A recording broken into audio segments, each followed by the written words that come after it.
مولانا طارق جمیل صاحب کو پرویز مشرف نے بلایا نا اپنے ہاں دعوت پہ، تو پرویز مشرف آپ کو پتا ہے اپنے دور کا کیسا قسم کا آدمی تھا؟ میں ہوں، میں ہوں، ہائے ہائے، کدھر گئی میں اس کی؟ کہاں گئی میں اس کی؟ کوئی بھی میں شے نہیں، تفصیل میں نہیں جانا چاہتا۔ مولانا طارق جمیل صاحب کہنے لگا آپ اتنے بڑے ذہین آدمی تھے، سمجھدار قسم کے آدمی تھے، ڈاکٹر بنتے لوگوں کو فائدہ ہوتا، یہ کہہ رہے مولوی بن کے کیا کیا تم نے؟ مولانا طارق جمیل نے بڑی کام کی بات کی، کہنے لگے کتنے دنیا میں ڈاکٹر پھرتے ہیں، کبھی کسی کو آپ نے اپنے دسترخوان میں بلایا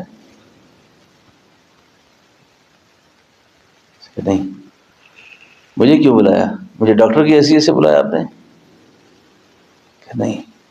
کہ میں نے جی آپ کو ایک عالم کی حیثیت سے بلایا، دیندار کی حیثیت سے، میں کہا دین ہی میں اللہ نے عزت رکھی ہے۔ تو یہ بچے میرے آپ ساری بات سمجھ گئے ہو نا؟ مختصر وقت میں میں نے آپ کو برسوں کا پیغام دے دیا۔ اچھا اگر آپ میں عقل ہوئی نا تو کوئی گندا کام نہیں کریں گے آپ، سمجھ آئی نا؟ دین کے ساتھ چمٹ جاؤ، دین کے ساتھ چمٹ جاؤ، دین کے ساتھ چمٹ جاؤ۔ جمعرات کو ہماری مجلس ہوتی ہے، ہلکا ہوتا ہے، آیا کرو اس میں، ٹھیک ہے نا؟ سال کے اندر ہمارا اجتماع ہوتا ہے، اتوار والے دن بھی مجلس ہوتی ہے، پھر بھی آنا جانا رکھو۔ اچھا ہاں، باقی ندیم شاہ صاحب کہتے تھے جہاں جاؤ گے لوٹے جاؤ گے، جہاں جاؤ گے لوٹے جاؤ گے، باقی جہاں جاؤ گے لوٹے جاؤ گے۔ اب دنیا سج دھج کے آ گئی ہے، ایمان کے ڈاکو بیٹھے ہوئے ہیں،